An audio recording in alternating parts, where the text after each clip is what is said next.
We begin our journey not in the chaos of a storm-tossed sea or the supernatural fire of a mountaintop, but in the quiet, suffocating stillness of a room defined by grief. This is where the human story so often finds its most profound questions and its deepest terrors. Death is the great, universal antagonist, the final punctuation mark that seems to render all preceding clauses, our loves, our achievements, our struggles, our joys, ultimately meaningless. It is the shadow that lengthens from the moment of our birth, a persistent whisper that all roads, whether paved with gold or gravel, lead to the same silent dust. Humanity has spent its entire existence attempting to negotiate with this shadow, building monuments to deny it, philosophies to rationalize it, and religions to transcend it. We tell stories of heroes who defy it, yet we know, in the marrow of our bones, that it is a battle we all individually lose. The air in a house of mourning is thick and heavy, a shared atmosphere of loss that is both deeply personal and universally understood. It is in this precise environment, steeped in the finality of human experience, that our narrative unfolds. We are drawn to a small village, a place of no significant political or military importance, nestled on the eastern slope of the Mount of Olives. The village is Bethany, a name that hums with the warmth of familiarity and friendship. It is, in the narrative of Jesus of Nazareth, a sanctuary, a place of rest and acceptance, a home away from the growing conflict and hostility of nearby Jerusalem. Here, the arguments of the Pharisees and the plots of the chief priests seem to fade, replaced by the intimacy of conversation and shared meals. This is the home of three siblings, a family uniquely bound to the heart of the teacher from Galilee. This is not a story that begins with emperors or armies, but with a family. It begins in a home, and it is in the home, not the palace, that the true battles for the human heart are fought. Death does not wait for a declaration of war. It is an insurgent, a thief that creeps into the most sacred spaces, the places of laughter and shared bread, and it seeks to extinguish the light. The story of humanity is the story of building small fires of love and community against this encroaching, infinite cold. We build families, we forge friendships, we create, we love, all as a rebellion against the inevitable void. But the void always seems to have the final say. Every cradle is a promise, and every coffin is a refutation of that promise. This is the tension we are born into. This is the air we breathe. And so, when we are brought to Bethany, we are not tourists observing a historical curiosity. We are pilgrims arriving at a mirror. We see in this home our own homes. We see in this family our own families. And we see in the threat that approaches them the same shadow that stands behind our own shoulders. The story is ancient, but the theme is as new as this morning's grief. The questions being asked in that quiet house are the same questions we whisper in the long, dark nights of the soul. Why must this be? Why does love make us so vulnerable? If there is a God, where is He when the shadow falls? This is the landscape of our story, a landscape of intimate love, profound faith, and the terrifying, existential dread of the final enemy. It is here, in this fragile sanctuary, that the King of the universe will choose to make a stand. He will not choose a battlefield or a throne room for this demonstration. He will choose a living room, a sickbed, and a graveyard. He will bring the fight to the enemy's home turf, to the very heart of its dominion, to show that his love is stronger, his life is fiercer, and his victory is absolute. This is the prelude to the final war, the first trumpet blast in the campaign that will ultimately unmake death itself. This family is not a monolith. They are three distinct personalities who demonstrate three different, yet equally valid, modes of devotion. We know them well. There is Martha, the pragmatic, the active, the one perhaps overburdened by the responsibilities of hospitality, yet whose every action is an expression of service. She is the one who moves, who organizes, who ensures the needs of the body are met. Her faith is tangible, rooted in action and expressed in conversation, sometimes even in complaint. She is the anchor of the household, the one whose hands are never still. She is the one who meets the world on its own terms, with logic, with planning, with work. She loves the Lord, but her love is expressed in motion. She prepares the meal, she cleans the room, she serves the guest. To her, love is a verb, a tangible act of service. And in this, she represents a pillar of faith, the faith that does. The faith that builds, that provides, that sustains. Then there is Mary, the contemplative, the quiet, the one who chose to sit at the Master's feet, absorbing his words in a posture of complete, undistracted adoration. Her devotion is not found in the clatter of dishes, but in the stillness of her gaze. She is the one who would later perform an act of extravagant, prophetic love, anointing her Lord with costly perfume in a moment that scandalized the pragmatic, but was praised by the divine as a preparation for his own burial. Her faith is profoundly intuitive, emotional, and deeply perceptive. She represents the faith that adores, the faith that listens, that feels, that worships. She understands the heart of the matter, not just the practice of it. She chooses the one thing needful, the presence of the Lord himself, above all other concerns. And finally, there is Lazarus. We know the least about him, which is perhaps the most telling detail. He is not defined by his words or his actions, but by a single, powerful descriptor. He is the one whom Jesus loved. This love is not a generic, universal affection, but a specific, personal, human friendship. Lazarus is simply the friend. In this family, we see a microcosm of the church, a community of different temperaments united by a common love for their Lord. Bethany is the place where Jesus is not just the Messiah or the rabbi, but a friend. Lazarus represents the faith that simply is. The faith that rests in being known and being loved. He is the object of divine friendship. He doesn't have to perform like Martha or perceive like Mary. He simply has to be Lazarus, the friend of Jesus. And in these three, we see the complete picture of a relationship with the divine. The active service, the contemplative worship, and the simple, profound joy of being the beloved. This is the family that the shadow is about to touch. This is the tapestry that death is about to rip apart. And this is why the story is so potent. Death does not just take a body, it attacks a relationship. It shreds the fabric of love.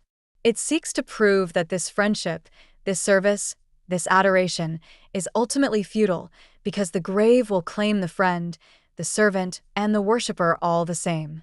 The enemy has chosen its target well. It is striking at the very place where Jesus finds rest and affection. It is a direct challenge, not just to his power, but, as the sister's message will make clear, to his heart. It is into this haven of affection that the enemy, death, now creeps. The story begins not with a theological treatise, but with a raw, human crisis. Lazarus is sick.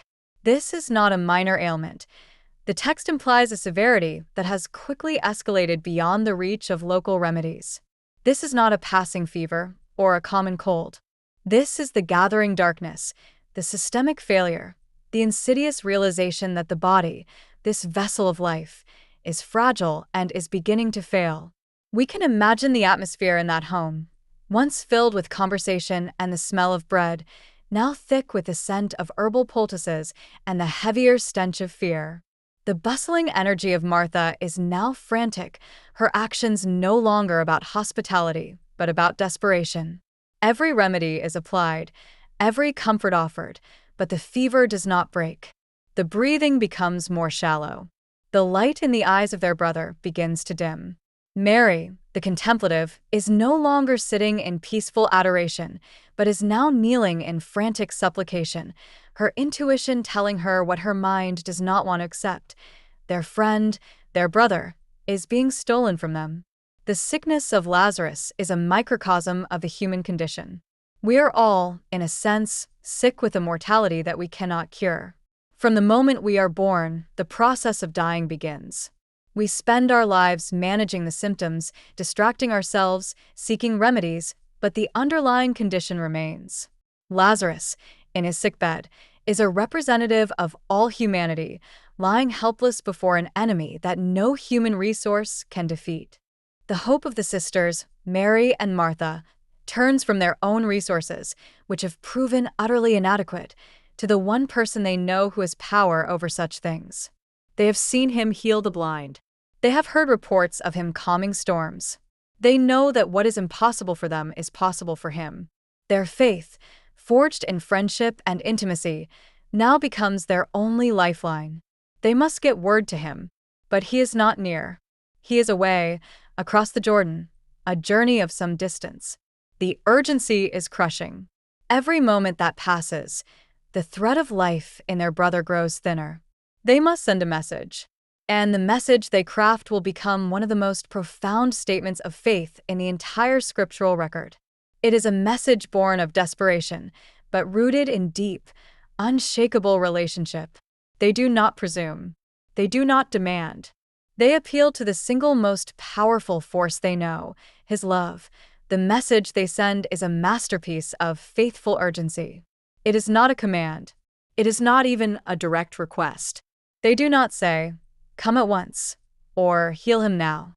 They do not presume to dictate the terms of the miracle, the time, or the method. Instead, they send a simple, powerful, and deeply personal appeal. "Lord, behold, he whom you love is sick." This sentence is built entirely on their understanding of his character. It is an appeal not to his power, but to his heart. It is a vulnerable expression of their belief that his love is the motivating force of his power. They are, in essence, saying, "We know you love him. His crisis is now laid before your love. We trust that your love will know what to do." It is a prayer of profound relinquishment. They are not telling God how to solve their problem. They are simply telling him what the problem is and trusting in who he is. This is faith at its most pure. It is not faith in an outcome, but faith in a person. They are casting their desperation entirely upon the foundation of their relationship with him. Think of the burden on the messenger who carried this word. A hurried journey, fueled by the sisters' panic, across the plains, to the place where the teacher was staying. The messenger arrives, breathless, and delivers the line. And then what? He must wait for a response. Back in Bethany, the sisters wait. The minutes stretch into hours. The sound of their brother's breathing becomes shallower. The vigil begins. The atmosphere of friendship is now charged with the electric tension of impending loss. They have done the one thing they could do. They have notified the Lord. Now, they are trapped in the agonizing space between the request and the answer, a space where faith is forged or broken. Their entire world has shrunk to the confines of a sick room and the dust on the road from the east, watching for a figure who does not yet appear. The silence from across the Jordan is as heavy and foreboding as the silence from the bed where their brother lies. This waiting is, perhaps, the most difficult part of faith. It is in the waiting that our fears scream the loudest. It is in the silence that our doubts find their voice. Every passing hour is a fresh argument for despair. He is not coming. He does not care. His love is not what we thought it was. We are alone. The faith of Mary and Martha is being stretched to its breaking point. They had risked everything on his love, and now that love seemed tobe silent. This is the furnace of affliction, and their faith is in the fire. The message has been sent, a fragile thread of hope stretched taut over a chasm of fear. The response, when it finally comes, will be more confusing and more devastating than the silence. The narrative, as recorded by the beloved disciple, now shifts from the desperate sisters in Bethany to Jesus and his disciples across the Jordan. The messenger arrives, delivering the heart-wrenching appeal. "Lord, behold, he whom you love is sick." The disciples likely expect an immediate departure. This is Lazarus, their friend, their host. This is the home where they found sanctuary. The bonds of loyalty and affection are strong. They surely expect Jesus to drop everything, to rush to the side of his dying friend. But his response is one of the most enigmatic and, on the surface, one of the most troubling in his entire ministry.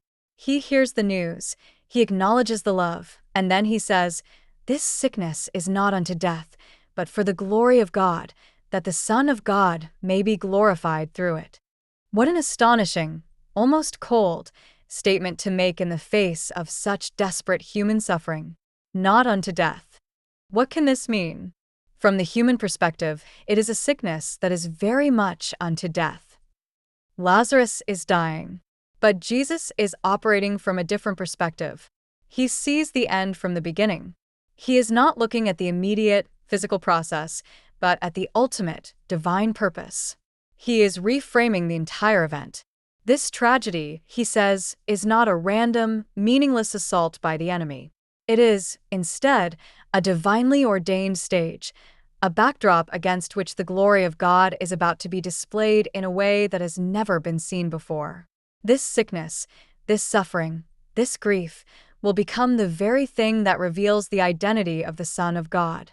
This is a staggering thought. It suggests that our deepest pains can become the platforms for God's greatest revelations. It suggests that our darkest valleys can be the places where His glory shines the brightest. But this is a difficult, almost impossible, theology to hold on to when you are the one in the valley. For the disciples, it must have been confusing. For the sisters, had they heard it, it might have sounded like a cruel platitude. But for Jesus, it was a statement of sovereign purpose. He knew that this battle was not ultimately about Lazarus's physical health. It was about demonstrating that He, the Son of God, had absolute power over the grave. He was about to use this personal tragedy to make a universal statement. The glory of God, the full revelation of His nature and power, was about to be put on display. And it would be revealed not in a palace, but in a tomb. This statement sets the stage for everything that follows. It is the divine lens through which we are meant to interpret the pain, the delay, and the miracle. But then comes the most difficult part of the narrative. After making this profound theological statement, after declaring that this sickness is for the glory of God, Jesus does the unthinkable. He waits. The text is explicit. So, when He heard that he was sick, He stayed 2 more days in the place where he was. This is, without question, the most scandalous part of the story from a human perspective. He hears the desperate plea from the friends he loves. He knows their brother is dying, and he deliberately, purposefully, stays put. 2 whole days. 48 hours. Each tick of the clock in Bethany is a hammer blow against the sisters' dwindling hope. We can only imagine their agony. The messenger would not have returned yet, or perhaps he did, carrying the cryptic message, "This sickness is not unto death," a message that became more and more hollow as Lazarus's breathing stopped and his body grew cold. The sisters' faith was not just in His power, it was in His love. And now, that love seemed to have failed them. His delay felt like a betrayal. "He whom you love is sick," they had said. And the one who loved Him did not come. Why? Why the delay?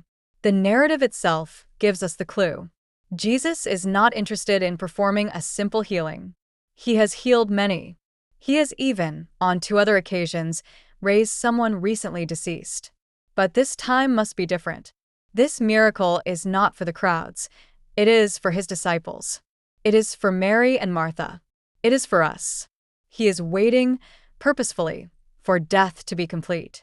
He is waiting for the situation to be not just tragic, but humanly, utterly, and irreversibly impossible. He is waiting for the body to be in the tomb. He is waiting for the stone to be rolled in front of the door. He is waiting for the 3 days to pass, for the traditional Jewish belief that the soul had departed, for decomposition to begin. He is waiting for all hope to be extinguished, for the professional mourners to be deep in their work, for the grief to have settled in like a permanent winter. He is waiting for death to declare its total victory. Only then, when the enemy has fully planted its flag and the situation is beyond all human and natural repair, will He show up. Because He is not coming to prevent a death. He is coming to reverse one. He is not coming to offer comfort in grief. He is coming to turn grief into glory. This delay, so agonizing for the sisters, was an act of profound, if painful, mercy. It was necessary to stage the greatest of His signs, a sign that would serve as the ultimate preview of His own resurrection and the final promise of ours. After the 2 days have passed, after the divine timetable has reached its appointed moment, Jesus turns to His disciples. His next words are simple, yet weighted with profound purpose. "Let us go to Judea again." The reaction from the disciples is immediate and visceral. It is not one of faith, but of fear. "Rabbi," they say, "lately the Jews sought to stone you, and are you going there again?" Their response is entirely rational. The last time they were in Judea, the religious authorities had picked up stones. The threat was not vague, it was explicit and violent. To return now, to the very region where a death sentence hung over his head, seemed like madness.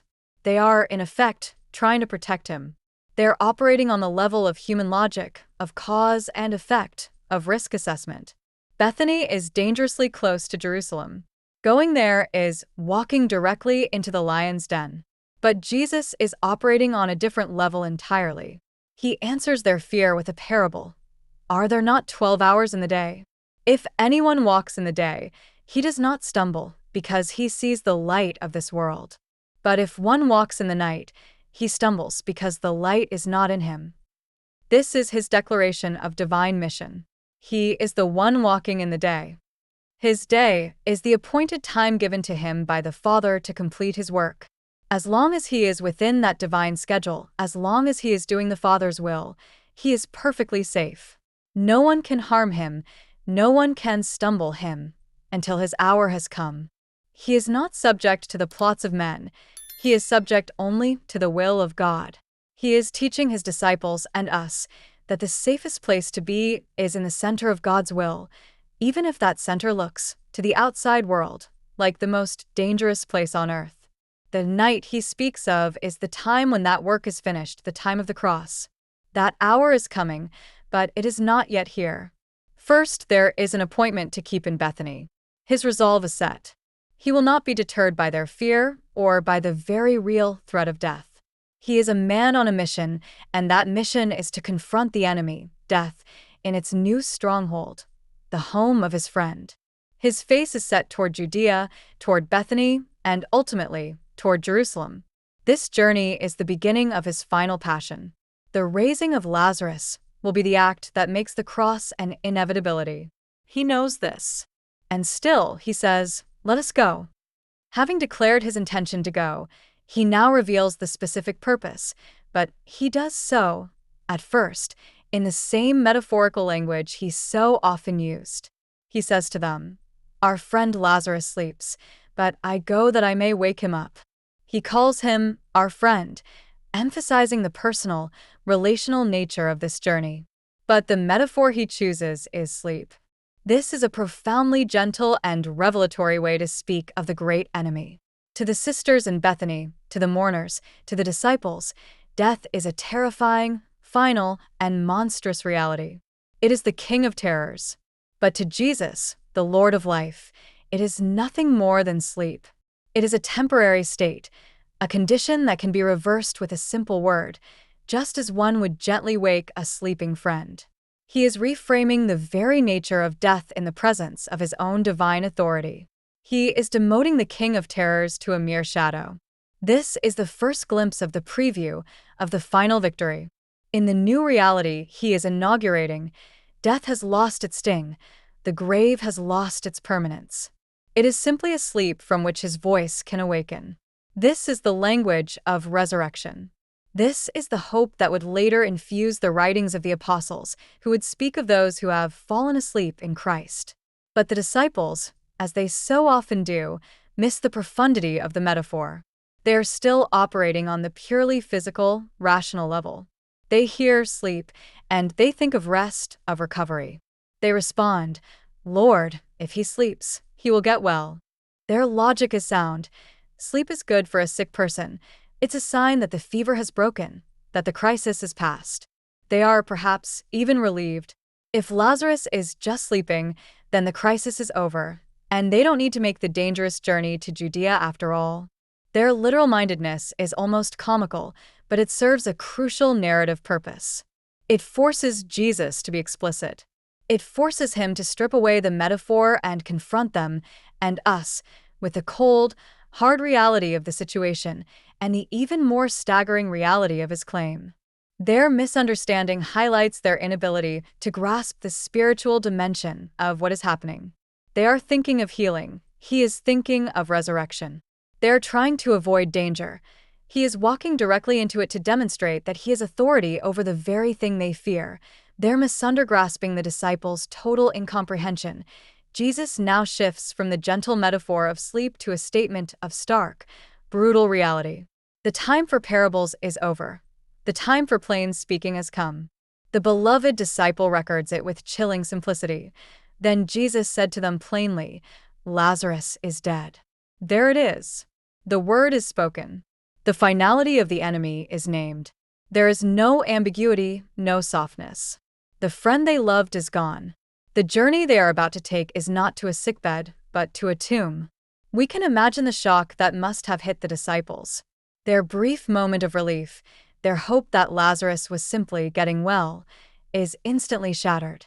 In its place is the cold reality of death and the terrifying, seemingly irrational mission to walk back into the very territory where their enemies were waiting to kill them, all for a man who is already dead. What could be the point? It is into this moment of shocked, fearful silence that Jesus speaks his next words, words that are perhaps even more staggering than the news of Lazarus's death. "And I am glad for your sakes that I was not there, that you may believe." This is the key. This is the explanation for the delay. This is the divine purpose behind the human agony. He is glad. He is glad his friends in Bethany have gone through the unmitigated horror of their brother's death. He is glad he waited 2 days. He is glad because their temporary, though profound, pain is the necessary crucible for an eternal, unshakable faith. He is not talking about a simple belief in his healing power. They already had that. He is talking about a faith that can look at the absolute, undeniable, 4 days dead reality of the tomb and still believe. He is forging a faith that can withstand the sight of decay, the stench of death. Why? Because in just a few short weeks he would be in a tomb. He would be the one dead. And these disciples, who are now struggling with the death of Lazarus, would be scattered, their faith in ruins. He is giving them this miracle, this preview, as a lifeline.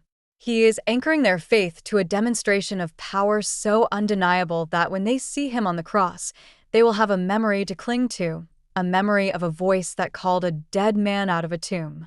He is sacrificing the short-term comfort of his friends for the sake of their eternal conviction. He is allowing this tragedy so that they might believe in a way they have never believed before, a belief that he is not just a healer, not just a prophet, but the sovereign Lord over life and death itself. The disciples are left reeling from this 1-2 punch. Lazarus is dead, and Jesus is glad because it's a teachable moment. The air is thick with fear, confusion, and grief. They're being asked to walk into a death trap for a funeral. They're being told this is all for their benefit so they can believe on a deeper level. It is into this stunned silence that one disciple finally speaks. And it is Thomas, the one history would later brand as the doubter. But here, his words are not of doubt, but of a kind of grim, courageous, and utterly fatalistic loyalty. Seeing that Jesus is resolute, that he will not be dissuaded from this seemingly suicidal mission, Thomas turns to his fellow disciples and says, "Let us also go, that we may die with him." What a statement! It is a portrait of profound love, even if it is a love shrouded in misunderstanding. Thomas has no category for what is about to happen. He does not hear, "Lazarus is dead," and think resurrection. He hears, "Lazarus is dead, and let us go to Judea," and concludes, "We are all going to die." He sees only the cross, but he doesn't see the empty tomb on the other side. He believes in Jesus as a man, as a rabbi, as a friend he loves, but he does not yet understand him as the resurrection and the life. And yet, in this profound misunderstanding, his loyalty shines. He would rather die with Jesus than live without him. His faith is not in a happy ending. His faith is in the person of Jesus, to the bitter end. He is saying, "I don't understand this. This makes no sense. This is a terrible plan. But you are my Lord, and I will follow you into the grave." This is the cry of a desperate, loyal, and utterly human heart. It is the courage of the pessimist who, seeing no hope, still chooses to do the right thing. And it is a tragic irony. The disciples think they are walking to Bethany to die with Lazarus. They have no idea they are walking with the one who is life itself, the one who is going to make death die. This statement from Thomas perfectly captures the mood of the disciples. They are afraid, they are confused, they are grieving, but they are going. Their love for Jesus, flawed and incomplete as their understanding is just strong enough to make them take the next step, a step that will lead them to the greatest sign they have ever or will ever witness. When they finally arrive in the vicinity of Bethany, the news that greets them confirms their worst fears and the purpose of Jesus' delay. They are told that Lazarus has already been in the tomb for 4 days. This detail is not incidental. It is the theological linchpin of the entire miracle. In the common Jewish understanding of the time, it was believed that the spirit or soul of the deceased might linger near the body for up to 3 days, seeking to re-enter it. But on the 4th day, when decomposition visibly began, when the stench of corruption set in, all hope was definitively lost. The soul departed. Death was final, absolute, and irreversible. So, when the text tells us it has been 4 days, it is screaming at us that this is not a resuscitation. This is not a near-death experience. This is not a coma. This is a confrontation with irrevocable, biological, and spiritual death. Lazarus is not just dead. He is undeniably dead. He is decayed. Jesus has purposefully waited until the situation is not just hopeless, but scientifically and theologically impossible. He has allowed the enemy to achieve its full, horrifying victory. The scene in the village must have been one of deep, settled mourning. The initial shock of the death has passed, and now the long, gray ache of grief has set in. The house, once a sanctuary of joy, is now a house of the dead, filled with professional mourners wailing their ritual laments and a crowd of friends and neighbors who have come to comfort Mary and Martha. This comfort is the comfort of shared loss, the solace of resignation to the inevitable. It is the comfort that the world offers. We are so sorry. We must all face this. Life goes on. It is a comfort that accepts death as the final word. It is into this atmosphere of accepted finality, this cloud of resignation, that Jesus now walks. He is 4 days late for the healing, 4 days late to offer comfort in sickness. He is arriving at a funeral that is, by all accounts, already over. He has missed the if only moment. But his timing is not late. It is perfect. He has not come to offer the world's comfort. He has not come to pat them on the back and agree that death is a sad necessity. He has come to wage war. He has come to interrupt the funeral with the sound of life. He has come to prove that 4 days is meaningless in the face of his authority. The stage is perfectly set. The enemy is fully entrenched. The impossibility is absolute. And now, the Lord of life has arrived. The news of his arrival ripples through the grieving household.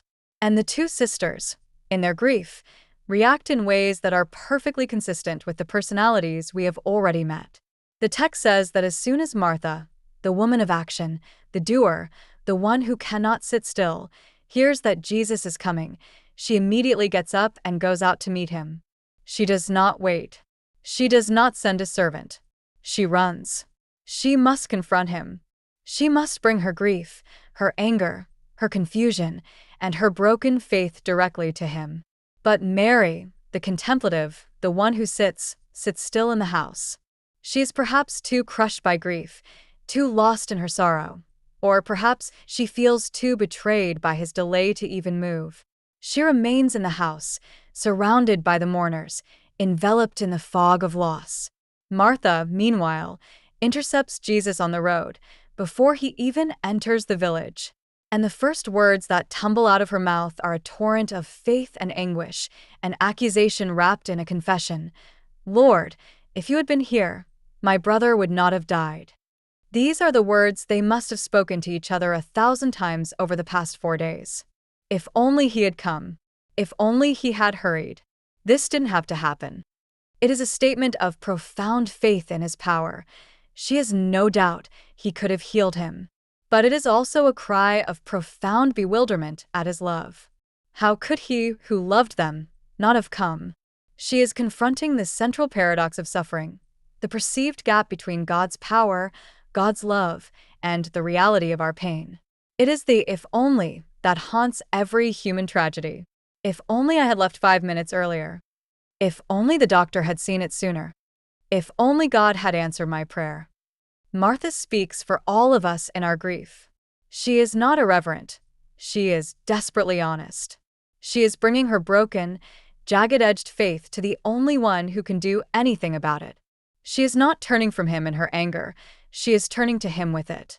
And this is a profound lesson. He does not strike her down for her if. He does not rebuke her.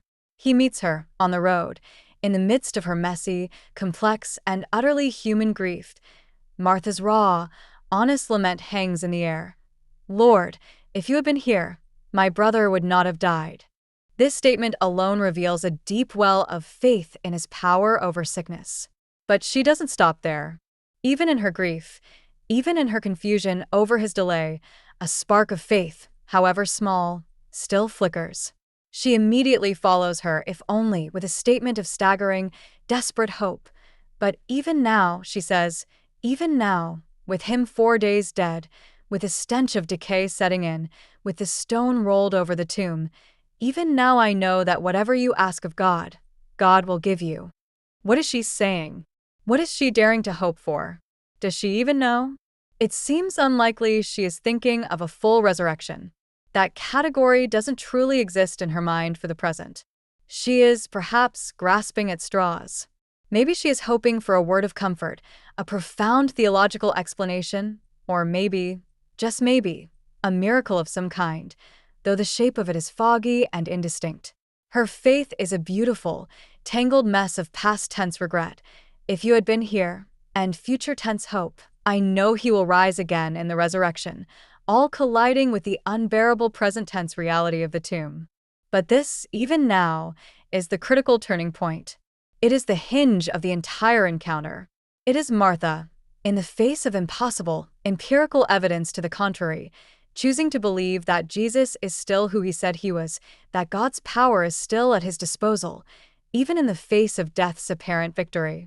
She is holding on to a thread. She is saying, I don't understand you. I am angry at your delay. My heart is broken. But I still believe in you. This is the faith that God honors. It is not a faith that has all the answers. It is not a faith that is clean and tidy. It is a faith that clings to the character of God when the circumstances of life are screaming that he has failed. And Jesus, seeing this tiny, mustard seed-sized spark of even now in the midst of her, if only, knows he has found the faith he is looking for. He has found the foothold he needs to perform the miracle. He will take her desperate, struggling faith and he will reward it with a revelation that will shatter her categories and change her world forever. Jesus, seizing upon that fragile, even now, makes her a promise. It is a promise that is both comforting and, in its initial form, slightly ambiguous. He says to her, your brother will rise again. He speaks in the future tense. He gives her a word of hope. But Martha's mind immediately goes to the only category she has for this, the abstract, distant, theological future. She replies with a correct doctrinal answer, the answer of every good Jew of her day who followed the teachings of the Pharisees. I know, she says, I know he will rise again in the resurrection at the last day. She is, in effect, pushing the comfort away. She is saying, that is wonderful for the last day, but it does me no good today. My brother is dead now. I am grieving now. That future hope, while a cornerstone of her faith, is too far away. It feels like a theological platitude in the face of the raw, present stench of death. It is the hope of by and by, but it doesn't solve the problem of here and now. And this is where so many of us live. We believe in an ultimate resurrection. We believe in a final victory. But that hope can feel disconnected from the immediate, agonizing pain of our present loss. It doesn't stop the tears. It doesn't fill the empty chair. Martha is the picture of all of us who have a correct theology, but a broken heart. She has the right answer, but she is missing the present reality. And Jesus is about to shatter her theological box. He is about to show her that her abstract, future hope has just walked up the road to meet her. He is about to prove that the last day has, in his person, invaded the present. He is not here to discuss eschatology. He is here to introduce himself. This is the moment. The entire narrative has been building to this. Martha has expressed her grief, her faith, and her orthodox, but distant, hope. Jesus now responds not with a word of comfort, not with a theological argument, but with a single most earth-shattering, identity-defining statement of his entire ministry.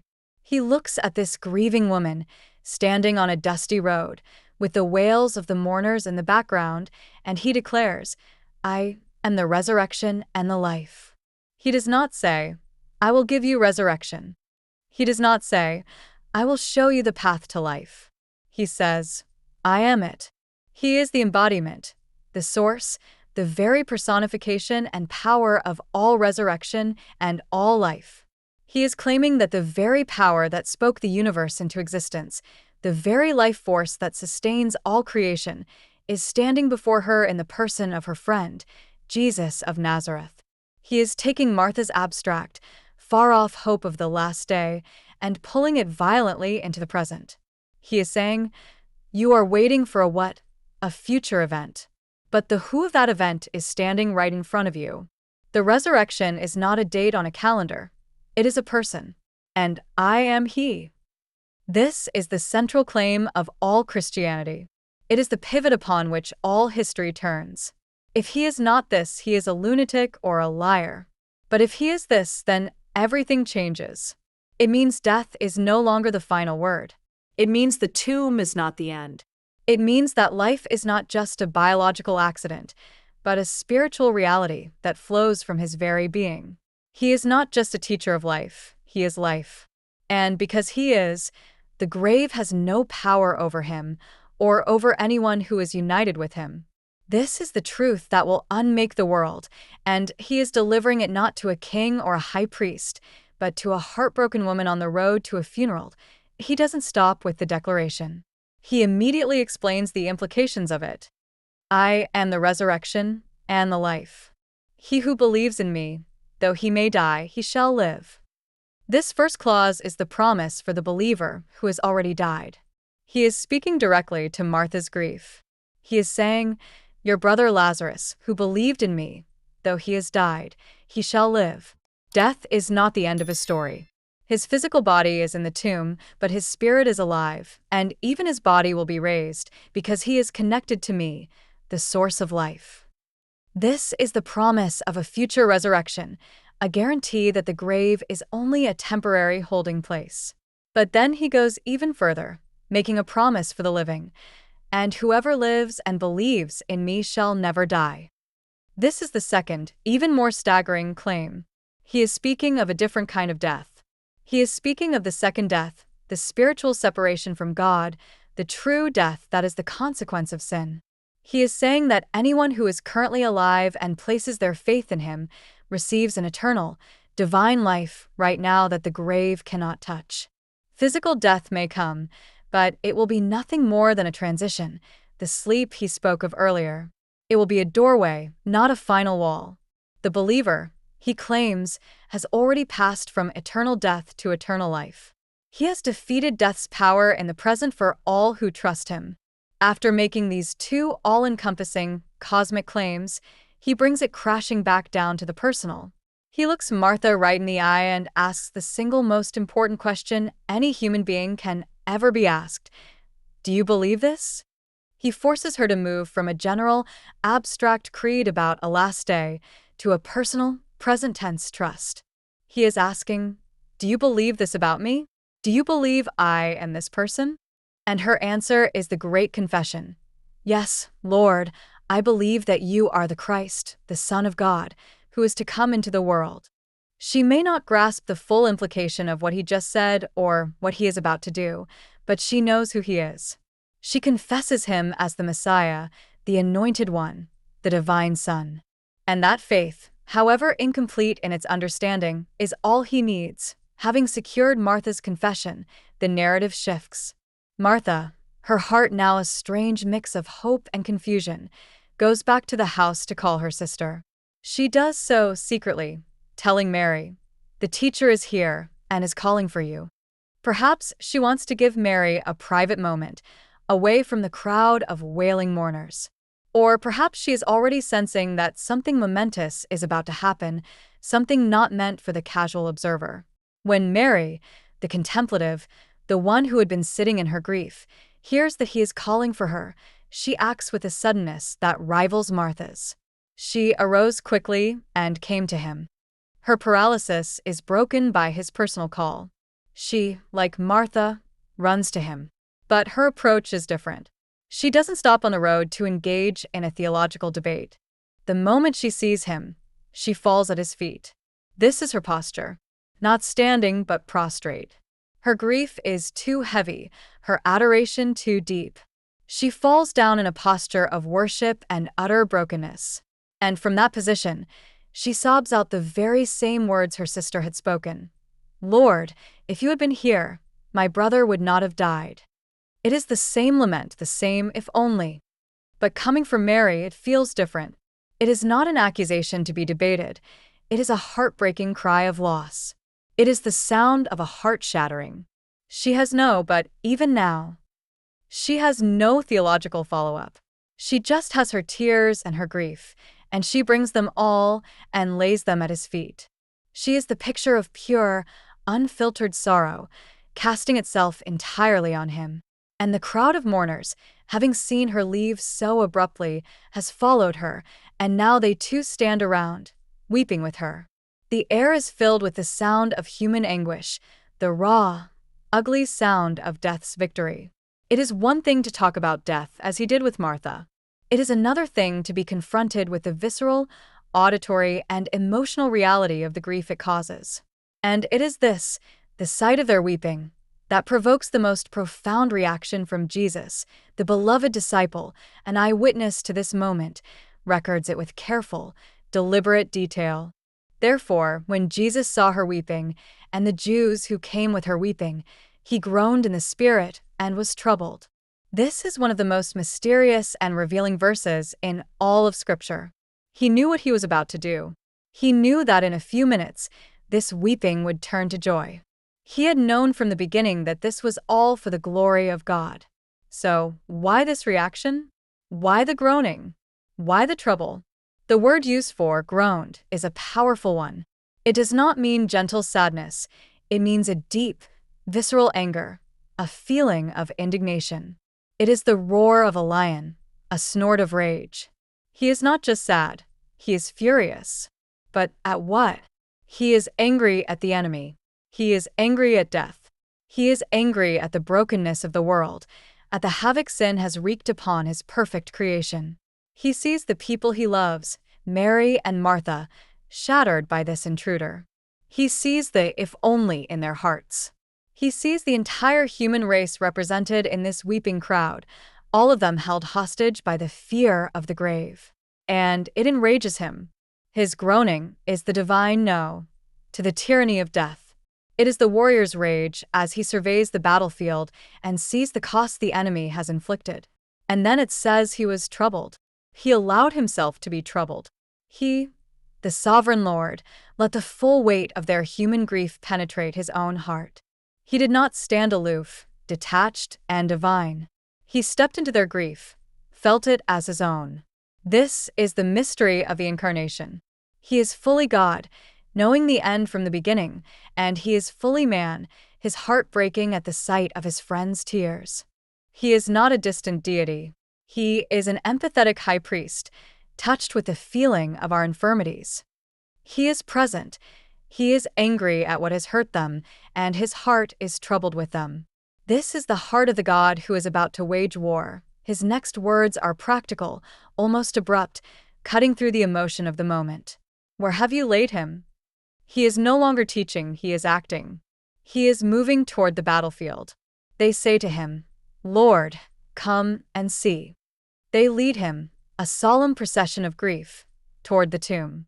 And it is here, on this short walk from the road to the gravesite, that the beloved disciple records the shortest, most profound verse in the entire Bible. Jesus wept. 2 words, but in them, a universe of theology and comfort. Why did he weep? He was not weeping in hopeless despair, as the others were. He knew he was about to raise Lazarus. He was not weeping in frustration. He was not weeping because his plan had gone wrong. He wept, first, in perfect human empathy. His heart was so completely united with Mary and Martha that their grief became his grief. He wept because his friends were weeping. He was, as the Apostle Paul would later write, weeping with those who weep. He was validating their sorrow, showing that their tears were not wrong, that grief is the proper, human response to the horror of death. But he was weeping at something even deeper. He wept at the cost of it all. He wept because, in a perfect world, this scene would never have happened. He wept at the brokenness, the wrongness, of a world where death could invade a home and shatter a family. He wept at the power of the enemy. And perhaps he wept because he knew what this act was about to cost him. He knew that by raising Lazarus, by demonstrating his power over death, he was signing his own death warrant. He knew this miracle would be the final, unforgivable provocation that would send him to the cross. His tears were for Lazarus, for Mary, for Martha, for all humanity, and for the terrible, glorious path he himself would now have to walk to purchase the final victory. The tears of Jesus are the ultimate proof that we do not have a God who is distant from our suffering, but one who has entered into it, tasted its bitterness, and wept over its cost, all on his way to defeating it forever.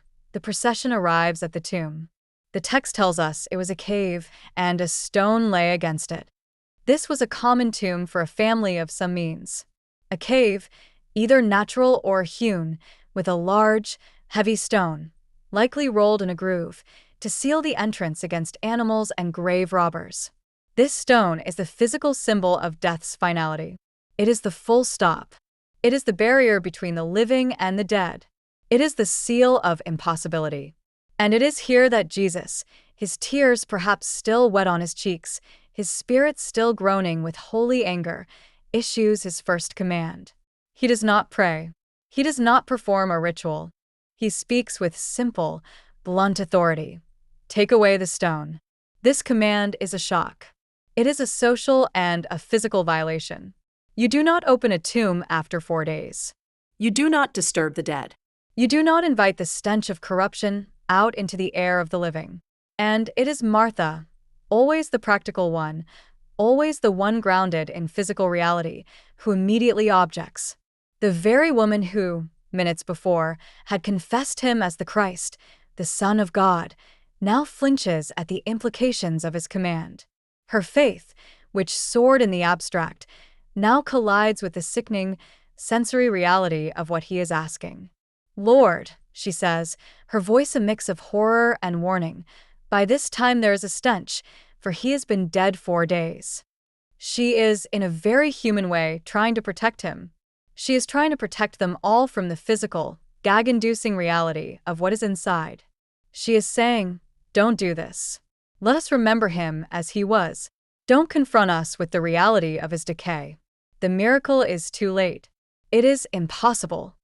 She is the voice of all human experience, the voice of reason, the voice of biology, the voice that knows that dead bodies decay. Her faith has hit the wall of the stone, and the wall of the stench. She is standing between Jesus and the tomb, trying to wave him off.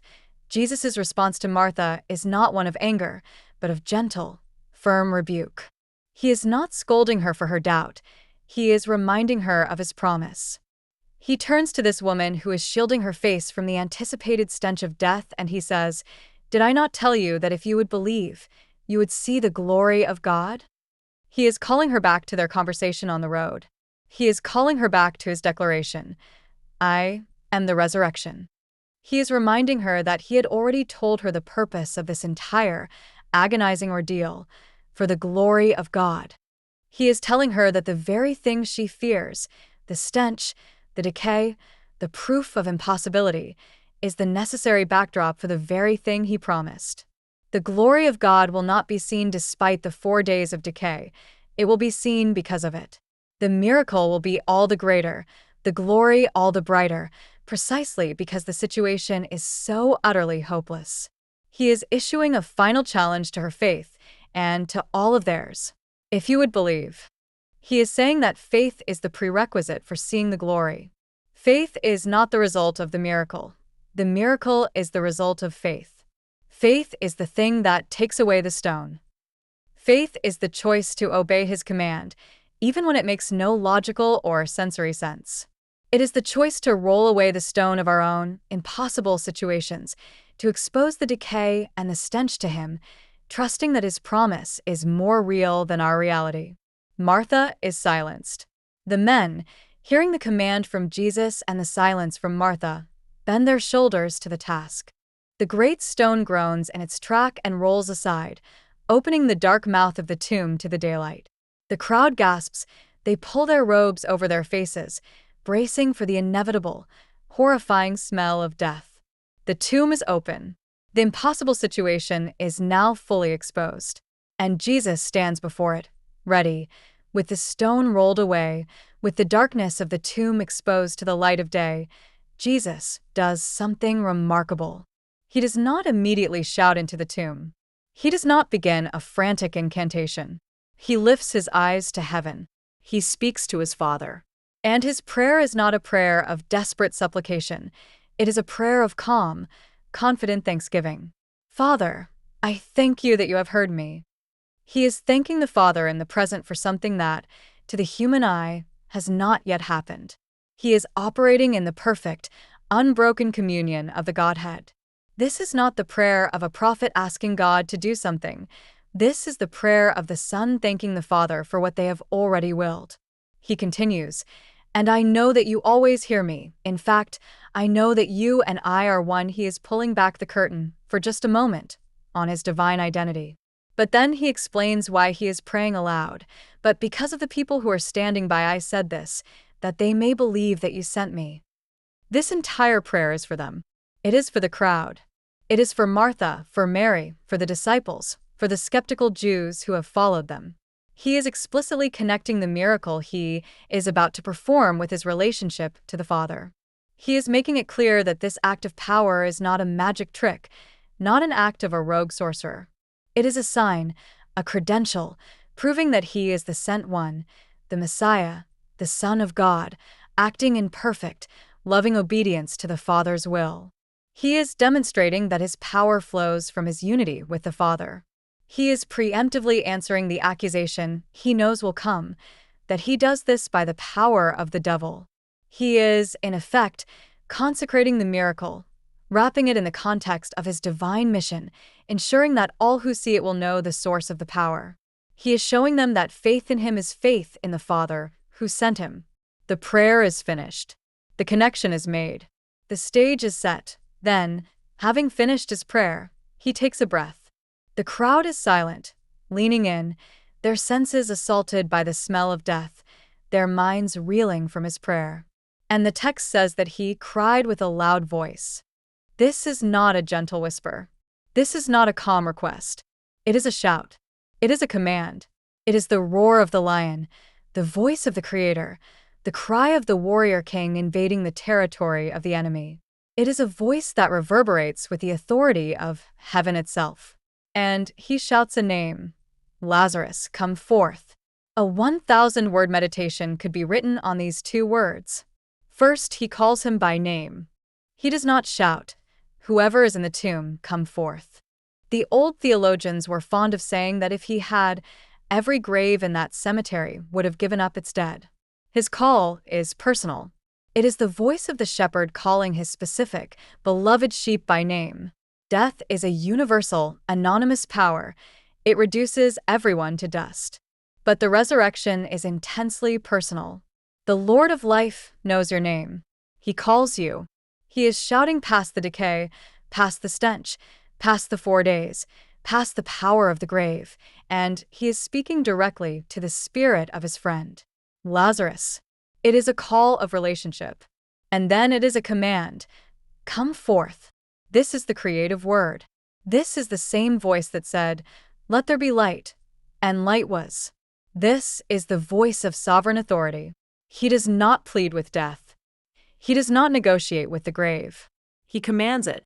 And the power of that command, the very life force of the universe, penetrates the darkness of that tomb, finds the molecules that were once a man, and knits them back together. The heart that was still begins to beat. The lungs that were empty fill with air. The brain that was dark floods with consciousness. In an instant, at the sound of that voice, life annihilates death. That command, "Come forth," is a preview of the final, great command, when the trumpet will sound and the voice of the archangel will cry out, and all who are in the graves will hear his voice and will come forth. But here in Bethany, it is a personal, intimate preview. The entire universe holds its breath, waiting for the echo of that command, the echo of the loud voice, "Lazarus, come forth," hangs in the stunned, silent air. And then a sound from the darkness, a shuffle, a scraping, and into the square of daylight at the mouth of the tomb, a figure appears. The beloved disciple, his eyes wide, describes the impossible sight, and he who had died came out. The man who was dead, the man who was decaying, he is out. He is on his feet. He is alive. But the sight is terrifying, even grotesque. He is bound hand and foot with grave clothes, and his face was wrapped with a cloth. This is no clean, glorified resurrection. This is the raw, messy preview. He is alive, but he is still entangled in the very garments of death. He is shuffling, stumbling, unable to walk freely, his hands bound to his sides. His face is still covered by the siderion, the napkin that had been wrapped around his head. He cannot see. He is a living man, trapped in the costume of the grave. This image is, perhaps, the most powerful theological picture in the entire story. This is a perfect illustration of the preview. Lazarus is alive, but he is not yet glorified. He has been given his old life back, a life he will one day have to lay down again. He is a living, breathing miracle, but he still bears the trappings of the tomb. He is a symbol of every person who is called from spiritual death to new life. We are made alive, we come forth at his call, but we are so often still bound by the old grave clothes, the habits of sin, the patterns of our old life, the fears and anxieties that belong to our death. We are alive, but not yet fully free. The miracle is complete, but the liberation is not. Lazarus stands there, a living paradox, a man of two worlds, blinking in the light he cannot see, alive in the realm of the living but still dressed as the dead.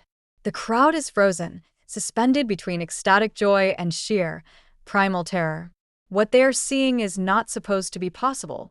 And Lazarus, bound and blind, simply stands and waits. Lazarus stands at the mouth of the tomb, a living man wrapped in the bindings of death. The crowd is frozen. They have seen the impossible, and they are paralyzed by the shock. They do not rush to help. They simply stare, their minds unable to process the sight. It is Jesus who breaks the silence. He has performed the divine act. He has provided the life. Now, he turns to the community, to the stunned friends and family, and he gives them a second command, a practical, human command. Jesus said to them, "Loose him and let him go." This is a profoundly significant moment. The one who had the power to call a man from the dead could have, with a word, blasted the grave clothes from his body. He could have teleported him, clean and free, into their midst. But he does not. He deliberately invites the community to participate in the miracle. He has done what only God can do. He has given life. Now he commands them to do what they must do. He commands them to loose him. They must go to this terrifying figure, touch the garments of the tomb, unwind the bindings from his hands and feet, and, in a final act of intimate love, gently unwrap the cloth from his face so he can see. This is a picture of the work of the church. Christ calls us out of the tomb of sin and death. He gives us new life. But he calls us into a community, and he gives that community the task of loosing one another. We are to help one another unwind the grave clothes of our past. We are to help each other walk free from the old bondages.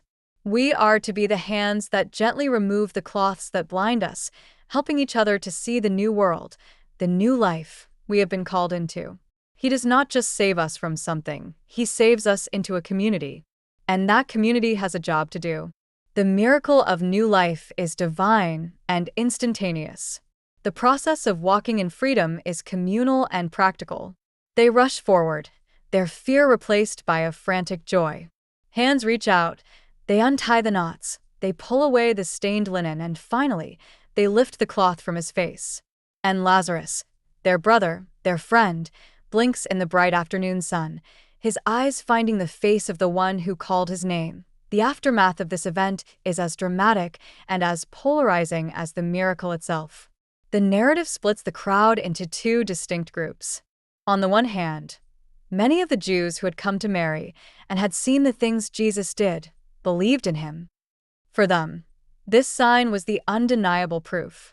They had come to comfort the grieving. They were leaving as followers of the Messiah. They had seen the enemy, death, defeated. They had seen the impossible made possible. Their worldview was shattered and remade in an instant. The evidence was simply too overwhelming to deny. The glory of God had been revealed, and they responded with faith. But there is a second group. But some of them went away to the Pharisees and told them the things Jesus did. They saw the exact same event. They saw the 4-day dead man. They heard the command. They saw Lazarus walk out. They saw him unbound. And their reaction was not faith, but fear. Not worship, but a desire to report him to the authorities. This miracle did not create faith in them. It hardened their unbelief. It was too much. It was too dangerous. This man, who could command the dead, was a threat to their entire religious and political structure. He was upsetting the balance of power. He was performing signs that could not be denied, and therefore he had to be stopped. This miracle, this great sign of life, becomes the final, decisive factor that pushes the religious leaders over the edge. The Sanhedrin is convened. They state their fear plainly. If we let him alone like this, everyone will believe in him, and the Romans will come and take away both our place and nation. It is Caiaphas, the high priest, who makes the cold, pragmatic, and unknowingly prophetic calculation. It is better for you that one man should die for the people than that the whole nation should perish. And so, the beloved disciple concludes, then, from that day on, they plotted to put him to death. This is the profound, divine irony. The raising of Lazarus, the ultimate demonstration of his authority over life and death, is the very act that seals his own death warrant. In giving life to his friend, Jesus guarantees his own execution. And so, we stand at the end of this narrative, but at the beginning of its true meaning. The title of our journey is The Raising of Lazarus, a preview of the final victory over death. And that is exactly what this is. It is a preview. It is not the final act. Lazarus was raised, but he was raised in his old, mortal body. He was given his old life back. The reality is that Lazarus would one day have to die again. His grave clothes were unwound, but his body was not yet glorified.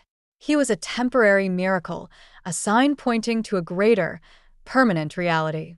He was the dress rehearsal for the main event. The true, final victory would come just a short time later, on the other side of that very cross that the raising of Lazarus had guaranteed. The real victory would not be a man being called out of the tomb by another. The real victory would be when Jesus of Nazareth, the resurrection and the life, having been crucified, dead, and buried for 3 days, would, by his own power, shatter the bonds of death. He would not come out bound in grave clothes. He would walk out in power, leaving his own burial cloths neatly folded in the tomb, a sign that they were no longer needed, that death had no claim on him. He would not be raised to his old life. He would be raised to a new, glorified, eternal life, the firstfruits of a new creation. The raising of Lazarus was a preview, but the resurrection of Jesus was the event. It was the decisive, history-ending, world-changing victory. Because Lazarus was raised, we know that Jesus has power over death. But because Jesus was raised, we know he has defeated death, for all time, for all people. His empty tomb is the guarantee of ours. The raising of Lazarus was a shout of power. The resurrection of Jesus was the "it is finished" that echoed back from eternity. And this is the promise, that because he lives, we too shall live.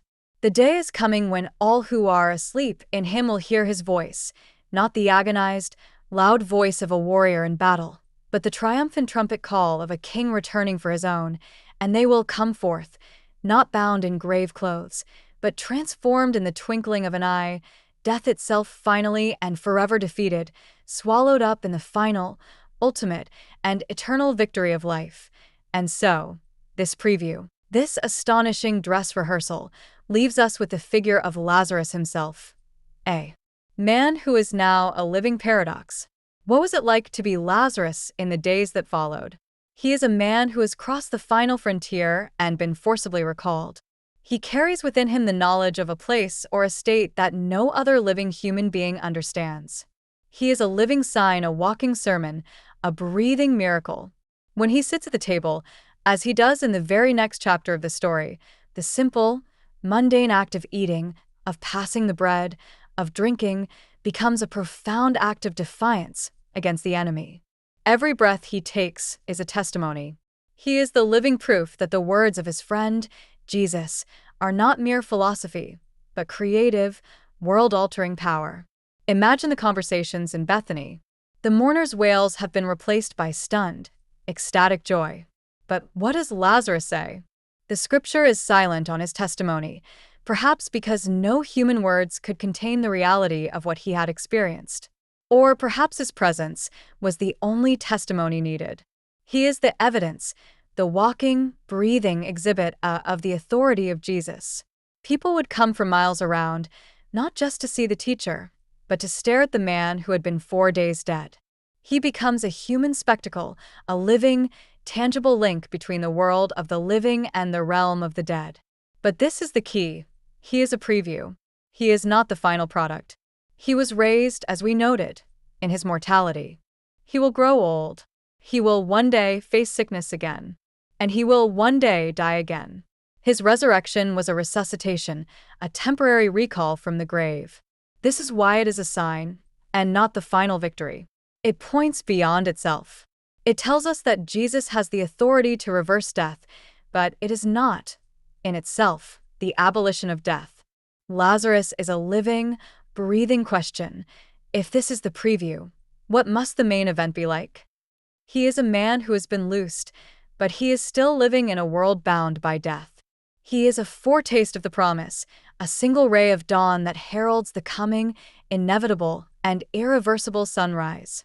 His new life is a profound gift, but it is a temporary one, designed to point all who see him to the one who can give a life that is permanent, a life that death cannot touch, a life that is not just a restoration of the old, but a transformation into the new. He is the first, staggering note of a symphony that will only find its full crescendo on a hill outside Jerusalem and in a different, permanently empty tomb. The contrast between this raising of Lazarus and the resurrection of Christ himself is the very heart of the new covenant. It is the difference between a temporary reprieve and an eternal victory. When Lazarus came forth, he was bound in the grave clothes. He was a man still entangled in the very fabric of death.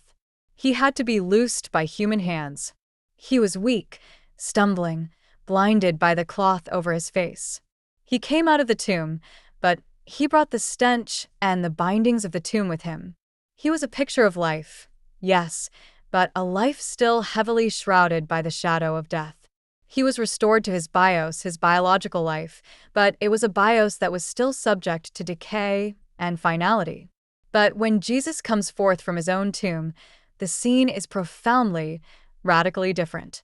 There is no shout from an external power. There is no one to roll the stone away for him to come out. The text tells us the stone was rolled away after the fact, for the disciples to look in and see the evidence. He came forth by his own authority, passing through the stone, or through death itself, as the Lord of life. And what do the disciples find inside? They do not find a resurrected one entangled in grave clothes. They find the grave clothes left behind. The linen strips are lying in one place, and the siderion, The face cloth is not just cast aside, but folded up in a place by itself. This is not the scene of a frantic resuscitation. This is the scene of a calm, orderly, and final triumph. Death has not just been reversed, it has been undressed. It has been stripped of its power, its garments left like an empty shell. Jesus did not bring the grave clothes out with him. He left them in the tomb as a permanent testament that they, and the death they represent, have no more claim on him, or on any who belong to him. He was not resuscitated to his old life. He was resurrected to a new kind of life, a glorified, immortal Zoe, a life that is no longer subject to sickness or pain or time or death. Lazarus was raised from the dead, as one of the dead. Jesus was raised as the resurrection, the first fruits of the dead, the pioneer of a new, immortal humanity. The raising of Lazarus shows us a power that can invade the realm of death. The resurrection of Jesus shows us a power that has conquered the realm of death, emptied it of its sting, and established a new, unending kingdom of life. This distinction leads us back to that powerful, practical command: loose him and let him go. This is more than just a physical instruction. It is a permanent parable for the life of faith. Jesus has done what only he can do. He has spoken our name. He has called us from the spiritual death of our sin. He has bid us come forth. We are, by his grace, made alive. But like Lazarus, we often come forth still bound in the grave clothes of our old life. We are alive, but we are not yet free. We are new creations, but we are still entangled in the habits, the fears, the shame, and the thought patterns of the tomb. We are still bound, hand and foot, by the very things that defined our death. Our hands are bound, unable to serve freely. Our feet are bound, unable to walk in the new path he has set. Our faces are wrapped in a cloth, our vision blurred, unable to see him, ourselves, or the world clearly. And it is at this point that Jesus turns to the community, the church, and gives the command: loose him and let him go. He commissions us to be the hands that help to unbind one another. This is the sacred, practical work of fellowship. It is the process of discipleship. It is speaking truth to one another, offering forgiveness to one another, bearing one another's burdens. It is the gentle, patient work of helping our brother, our sister, to unwind the grave clothes of their past. It is reminding them of their new identity. It is helping them to see, perhaps for the first time, with unveiled faces. Christ provides the miracle of life. The community provides the ministry of liberty. We cannot give life, but we must help to unbind the living. This command refutes any idea of a solitary faith. We are not saved in isolation, and we are not sanctified in isolation. We are called out of the tomb into a community. And that community's first job is to help us get the grave clothes off, to help us learn to walk, to see, and to live in the freedom that Christ has purchased. The miracle of Lazarus is not truly complete until he is sitting at the table, unbound, sharing a meal. Our new life is not truly functional until we are unbound, sitting in fellowship, free to love and to serve. Let us explore for a moment the reaction of the crowd, for in it, we find the entire spectrum of human response to the divine. The text tells us some believed, while others went to report him. But what about the moment before that division? What about the frozen, silent seconds when Lazarus stood shuffling, bound, at the mouth of the tomb? The emotion that must have dominated that moment was not just joy, but sheer, unadulterated terror. We romanticize this miracle, we paint it in soft, joyful colors. But this event was not gentle, it was violent. It was a violation of the fundamental laws of the universe. It was an invasion. Death, the one unchangeable, unavoidable constant of human experience, had just been publicly, demonstrably broken. This is not comforting. It is terrifying. It means the world does not work the way we thought it did.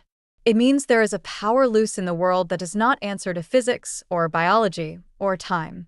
The crowd was confronted with the supernatural, and the supernatural is, by its very nature, deeply unsettling. It unmoors us from our sense of reality. This is the fear of the Lord. It is the mysterium tremendum, the tremendous mystery, the feeling of awe and dread that comes from standing in the presence of the truly other. This miracle was a sign, but it was a terrifying sign. It was like seeing a mountain get up and walk. It was an act of pure, unmediated power. And this is why it was so polarizing. For those whose hearts were open, this terror quickly turned to awe and worship. They saw the one who wields this power, and they believed. But for those whose hearts were closed, this terror hardened into enmity. They saw the one who wields this power, and they feared him, not with reverence, but with a dread that demanded his extermination. This power was too great to be in anyone's hands. It threatened their world, their stability, their control. The raising of Lazarus, therefore, becomes a great dividing line. It forces a choice. You cannot be neutral in the face of a man who calls the dead from the tomb. You either fall at his feet in worship, or you join the plot to crucify him. There is no third option, but for the family, for Mary and Martha, this terror melts into a joy that is as incomprehensible as the miracle itself. The story does not end at the tomb. It continues in the next chapter of the narrative, in their home. And this is perhaps the most beautiful and most overlooked part of the story. The scene is a dinner, a meal, the most mundane, and yet the most intimate of human activities. Jesus is there, reclining at the table. And the text tells us, with beautiful simplicity, Lazarus was one of those who sat at the table with him. Think of this. The man who was dead, the man who was decaying, the man who was bound. He is now sitting. He is talking. He is eating. This is the complete reversal. Death separates. It empties the chair at the table. It silences the voice. It turns a presence into a memory. But the resurrection reunites. It fills the empty chair. It restores the voice. It turns the memory back into a living, breathing presence. The dinner at Bethany is the fulfillment of the miracle. It is the restoration of fellowship. This is the point. This is why Christ wages war on death, not to prove a theological point, but to restore relationships. He hates death because it is the great divider, the great thief of fellowship. And he, as the Lord of life, is the great reunite. This meal is a preview of the great, final, messianic banquet, the marriage supper of the Lamb, where all who have been separated by death but are united in him will sit down together at his table. All the empty chairs will be filled. All the silenced voices will be singing. The final victory is not just a theological concept. It is a restored relationship, a shared meal, a home filled once again with laughter and conversation, where the one who is lost is found, and the one who is dead is alive. This is the warmth at the heart of this terrifying miracle. The power is wielded not for its own sake, but for the sake of friendship. The ultimate goal of the resurrection is the restored, eternal, face-to-face fellowship of God with his people and his people with each other. Let us go back to that central, staggering claim. I am. When Jesus says, I am the resurrection and the life, he is doing something far more profound than just making a promise. He is claiming the divine name. He is echoing the voice from the burning bush, the I am that I am. This is the ultimate statement of aseity, of self-existence.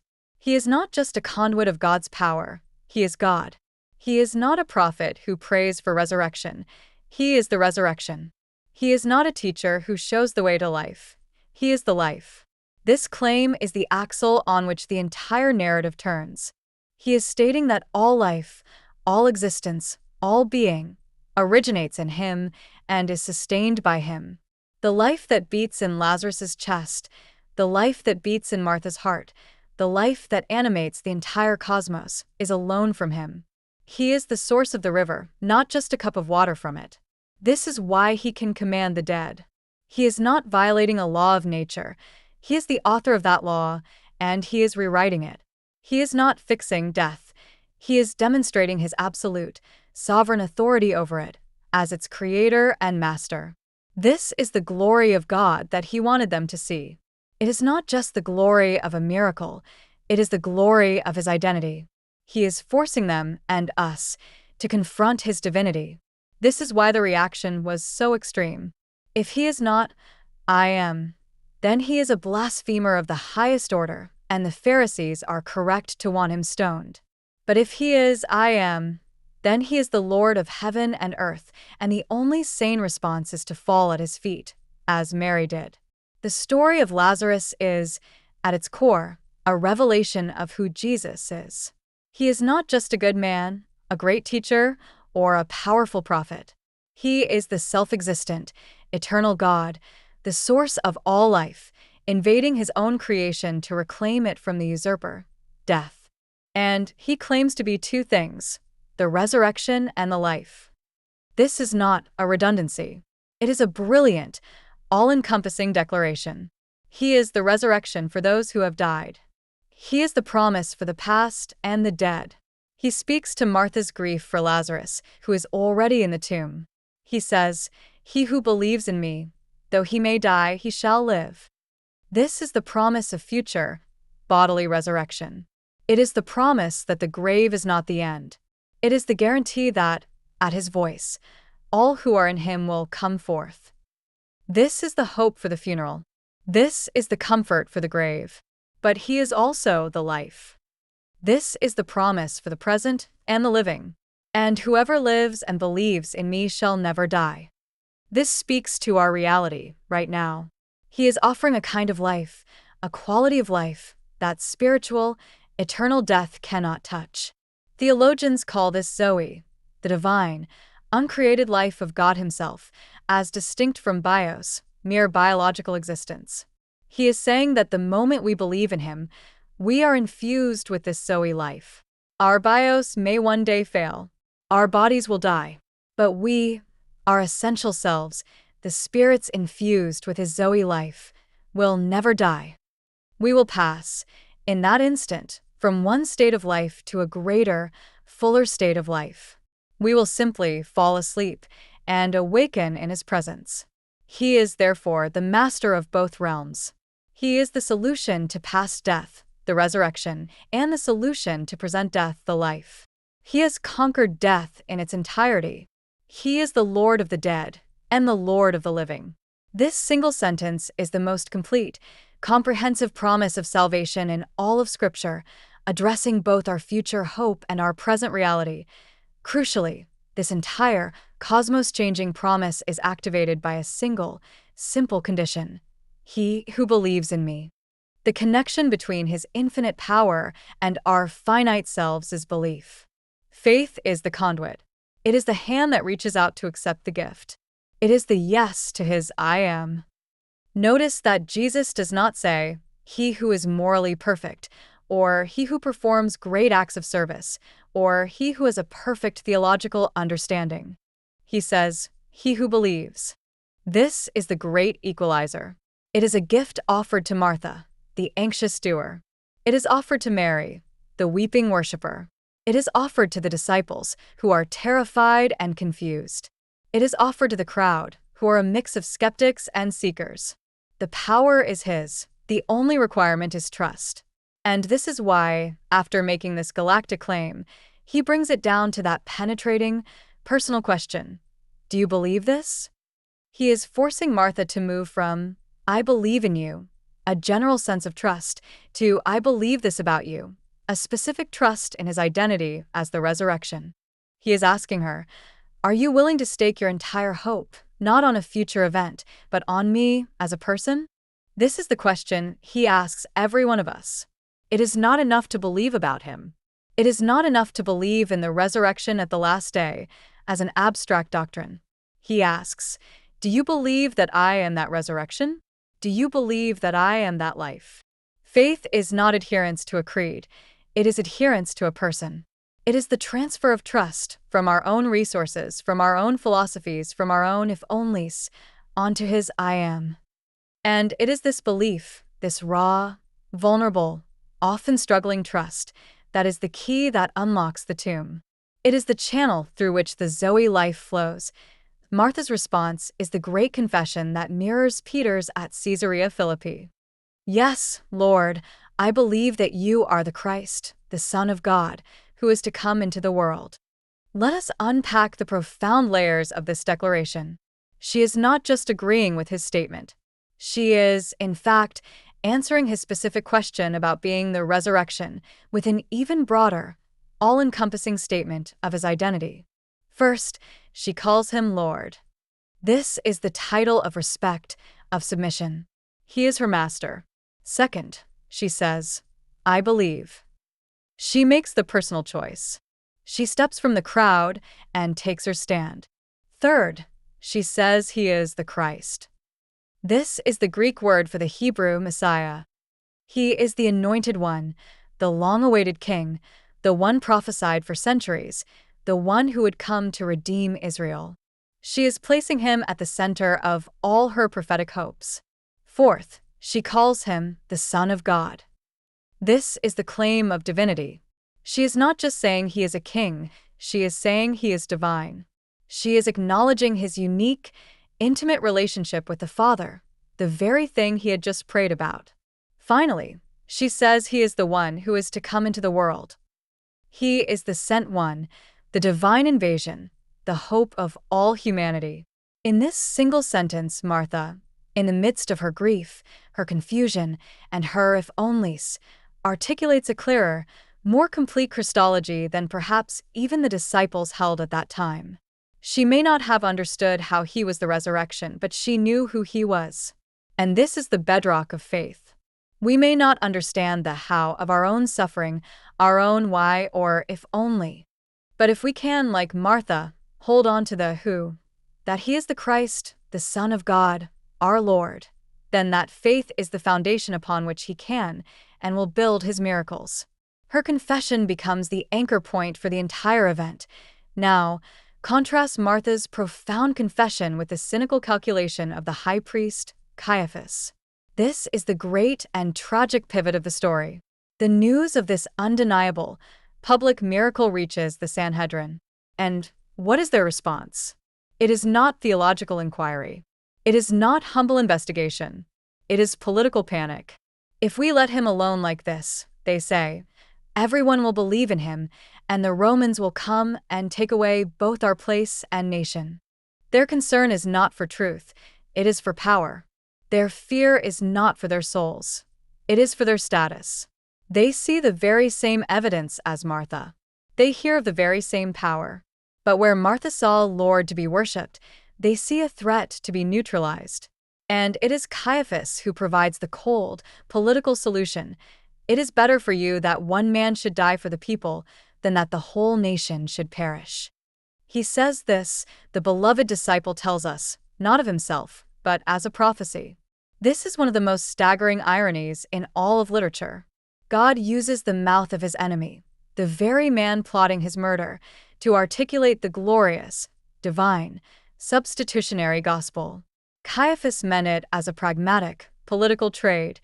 Let us sacrifice this one inconvenient rabbi to save our political skins. But God meant it as the eternal plan of salvation. The one man, the sinless Son of God, will die for the people to save the whole nation, and not just that nation, but all the scattered children of God, from eternal death. The contrast is absolute. Martha's confession, born of love and grief, leads to life. Caiaphas's calculation, born of fear and power, leads to murder. But in the perfect, sovereign wisdom of God, the plot of the enemy becomes the mechanism for salvation. The raising of Lazarus, which proved his power over death, is the very act that sets in motion his own journey to death, a death he will willingly embrace for the people. Let's go back and stand with Jesus as he is groaning in the Spirit. This is not a passing footnote. It is a window into the very heart of God. The word for groaned, enabramissado, is a word of rage, of a horse snorting, of a lion roaring. He is indignant. And the word for troubled, eteraxin, means he was agitated, shaken to his core. Why? Because he is confronting the enemy. He sees, in the tears of Mary, in the grief of the crowd, in the tomb of his friend, the hideous, monstrous wrongness of death. Death was not part of his original, very good creation. It is the last enemy. It is the unnatural intruder, the consequence of sin, the shadow that has blighted his world. And Jesus, as the Lord of life, hates it. His anger is a holy, righteous, creative fury. This is our comfort. Our God is not a distant, stoic deity, impassive and unmoved by our suffering. Our God is not a philosopher who rationalizes death as part of the great circle of life. Our God hates death. He hates cancer. He hates the car crash. He hates the disease that takes the child. He hates the grave. He is angry at what it has done to his children, to his friends. And his anger is not a petty human tantrum. It is the righteous, protective fury of a king who sees his subjects oppressed by a tyrant. This groan, this rage, is the divine no that finds its ultimate expression at the cross. The cross is where he takes all of that holy, creative fury against sin and death and absorbs it into himself to disarm the enemy and destroy its power. When we grieve, we can know that God is not just with us in our sorrow. He is indignant for us in his heart, and he is already moved, in history and eternity, to put that enemy to death. And then, immediately after that groan of divine rage, we see the tears of divine empathy. Jesus wept. The shortest verse in the Bible, the deepest, most profound revelation of God's character. He is raging against death, and he is weeping with the grieving. He is both the sovereign warrior and the intimate friend. He is not just angry at the abstract concept of death. His heart is broken by the concrete, personal pain of Mary and Martha. He is fully God, knowing he will raise Lazarus in 5 minutes, yet he is so fully human that he is shattered by the sight of his friends' tears. This is the mystery of the Incarnation. He does not stand aloof. He does not pat them on the head and say, There, it will all be fine in a moment. Stop crying." He enters their grief. He weeps with those who weep. He validates their sorrow. He shows us that grief is not a failure of faith. Tears are not a denial of hope. Grief is the right, proper, human, and even holy response to the wrongness of death. He sanctifies our sorrow by sharing in it. And in this act, he shatters forever the idea of a God who is distant from our pain. He is the man of sorrows, acquainted with grief. He is the God who has been in the house of mourning, who has walked in the funeral procession, who has stood at the tomb, and who has wept. Therefore, when we are in our own dark valleys, when we are standing at our own tombs, we do not have a high priest who cannot be touched by the feeling of our infirmities. We have a high priest who has been touched, who has wept, and who, because he has shared our sorrow, has earned the right to call us out of it. His tears are the prelude to his command. He weeps with us in our present, so that he can call us into his glorious future. This brings us to the profound and painful mystery of a delay. He stayed 2 more days in the place where he was. This, for the sisters, was the crisis of faith. This, for us, is often the deepest struggle. His delays seemed like indifference. It felt like a denial of their plea. He whom you love is sick. They were operating on their schedule, the schedule of human desperation. Come now. He was operating on his schedule, the schedule of divine glory. I will wait until he is not just dead, but 4 days dead. I will wait until all hope is gone. He loved them too much to give them the small miracle they were asking for, a healing. He was determined to give them the great miracle he had planned, a resurrection. He was willing to endure their temporary anguish, their misunderly. His delay, which they interpreted as a failure of love, was in fact the deepest expression of his love. He was willing to be misunderstood, to be seen as uncaring, in order to give them a gift so great it would shatter their categories and anchor their faith forever. This is the lesson of the divine delay. So often we pray for a healing, for a solution, for the stone to not be rolled. And God, in his infinite, loving sovereignty, waits. And his waiting feels like silence. It feels like abandonment. But he is not waiting indiciously. He is waiting for the perfect moment. He is waiting for the stage to be perfectly set, for the situation to be perfectly impossible, so that when he does act, There will be no doubt that it was his hand, and his glory will be revealed in a way we never could have imagined. Our if onlys are based on our limited, present tense view. His just wait is based on his perfect, eternal purpose. Faith is not just believing he can, it is trusting him even when he doesn't, knowing that his delay is not a denial, but a prelude to a greater glory, and the motive for this entire drama, the force that propels the whole narrative, is love. The message was not, "Lord, your servant is sick." It was not, "Your follower is sick." It was, "Lord, behold, he whom you love is sick." The sisters built their entire appeal, not on Lazarus's merit, not on his service, but solely on Jesus' heart. They staked everything on his personal, intimate, divine friendship. And they were right. The beloved disciple, in his own narration, goes out of his way to emphasize this. He writes, "Now Jesus loved Martha and her sister and Lazarus." He wants us to understand that this is not a random act of power, it is an act of passion. It is friendship that draws Jesus back into the death trap of Judea. It is friendship that makes him groan and weep. It is friendship that makes him stand at the tomb. This is a staggering revelation. The Lord of the universe, the great I Am, has friends. He binds his heart to fragile, mortal human beings. He loves them with a specific, personal, and profound affection. This story, then, is not primarily a theological treatise on resurrection. It is a love story. It is the story of a friend who hears the cry of his beloved and who is willing to walk through the valley of the shadow of death, his own and theirs, to rescue them. This reframes our entire understanding of God. He is not just a sovereign, omnipotent force. He is a friend.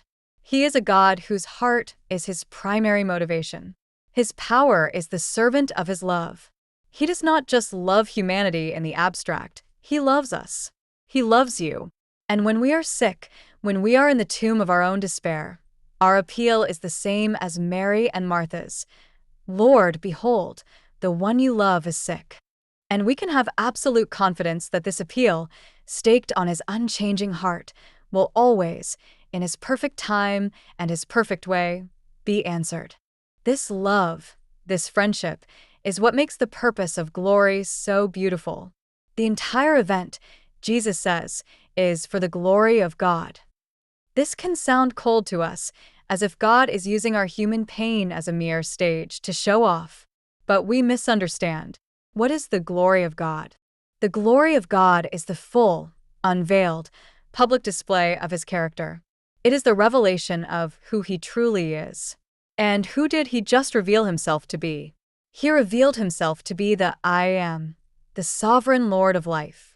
He revealed himself to be a God who is angry at death, a God who weeps with his friends, a God who loves with a passionate, loyal friendship, and a God who has the power to defeat the grave.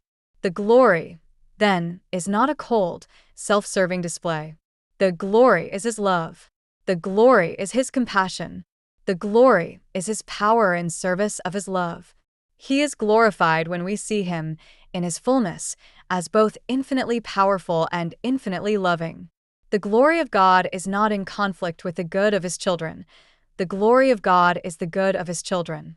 He is most glorified in us when we are most rescued, redeemed, and restored by him. The raising of Lazarus, therefore, is the perfect synthesis. The situation was allowed to become impossibly painful so that his character could be revealed in its fullest, most glorious form. Martha and Mary thought they just wanted their brother back. But God knew they needed something more. They needed to see who their friend Jesus truly was. He gave them not only the gift, Lazarus, but the giver, the I Am. And that is the ultimate glory. This miracle, this act of glorious, loving power, is the single event that precipitates the cross. The beloved disciple makes this link explicit. From that day on, they plotted to put him to death. Why? Because this sign was too big. It was too public. It was undeniable. It was a declaration of war. By raising Lazarus, Jesus was throwing down the gauntlet. He was not just healing a leper in a quiet corner of Galilee. He was standing at the gates of Jerusalem, the very seat of religious power, and demonstrating an authority over death itself, that the leaders claimed for God alone. In their eyes, this was the ultimate blasphemy. Or, if it was true, it was the ultimate threat to their power. He was forcing their hand. They had to kill him. And so, the raising of Lazarus becomes the great, tragic, beautiful irony. In order to give life to his friend, Jesus had to lay down his own. The resurrection of Lazarus made the crucifixion of Jesus an inevitability. The path to the empty tomb of Lazarus led directly and fatally to the cross at Golgotha. Jesus knew this. He knew that when he said, "Let us go to Judea," he was not just going to a friend's tomb, he was walking to his own. When he shouted, "Lazarus, come forth," he was, in effect, shouting his own death sentence. This is the cost of his love. He was willing to trade his life for his friends. And in that substitution, in that willingness to die so that his friend might live, he was enacting a preview of the greater substitution he would soon make on the cross, where he would die so that all his friends, all who believe, might be called forth from their own graves into everlasting life. And who is the first person to truly understand this? Who is the first to grasp the connection between the resurrection of Lazarus and the impending death of Jesus? It is Mary, the contemplative, the one who sat at his feet. The narrative continues. Just a few days later, they are at that dinner, the one where Lazarus is sitting at the table, a living, breathing miracle. And Martha, true to form, is serving. But Mary does something scandalous. She takes a pound of very costly oil, genuine nard, and she anoints the feet of Jesus, and then, in an act of staggering humility and love, wipes his feet with her hair. The house is filled with the fragrance. This is not a polite gesture. This is an act of extravagant, reckless, kingly worship. And it is Judas, the pragmatist, the one who does not understand love, who objects. Why this waste, he asks. This could have been sold for a year's wages and given to the poor. But Jesus rebukes him. Let her alone. She has kept this for the day of my burial. Mary is the only one who gets it. She has seen him conquer the tomb of her brother. And in that act, her intuitive, perceptive heart has understood what the disciples have not. He is going to die. He is the one who will need to be anointed for burial. Her act is not waste. It is the only sane response to who he is and what he is about to do. She is, in effect, anointing the resurrection and the life for his own death. She is worshiping the one who conquered her brother's grave, knowing that he is about to enter his own. It is an act of profound, prophetic love, a love born from the gratitude of a restored family and a love that pierces the veil, seeing the shadow of the cross that this very miracle has cast. Contrast Mary's extravagant worship with Judas's cynical objection. Why this waste? This is the voice of the world. It is the voice that cannot understand the logic of love. To Judas, the world is a closed system of economics. Everything has a price. The oil is worth 300 denarii. He is a man who can only see cost, not worth. He sees the oil, but he cannot see the one being anointed. He cannot see that this act of worship is, in itself, of more eternal value than all the currency in the world. He is the pragmatist without a soul, the calculator who has no category for adoration. And the narrative makes it clear why. This he said, not that he cared for the poor, but because he was a thief and had the money box, and he used to take what was put in it. He is the anti-Mary. She gives extravagantly, out of love. He takes secretly out of greed. And this contrast, set in the house of the resurrected Lazarus, is the final setup for the Passion. It is this same man, Judas, who will, in just a few days, take his own logic to its horrifying conclusion. He, who complained about the waste of the oil, will decide that Jesus has a price. He will go to the chief priests, the very ones who plotted to kill Jesus because of Lazarus, and he will ask, "What are you willing to give me if I deliver him to you?" They will count out for him 30 pieces of silver. He will trade the resurrection and the life, the very man who raised his friend from the dead, for the price of a common slave. The house in Bethany, therefore, holds the two opposing responses to Jesus: the extravagant worship of Mary, who sees his worth, and the cold calculation of Judas, who sees only his price. And in this house, there is one more target. The plot thickens. The darkness deepens. The chief priests, having already decided to kill Jesus, now face a new, inconvenient problem. A great many of the Jews were not just coming to see Jesus, they were coming because of Lazarus. He was the living proof.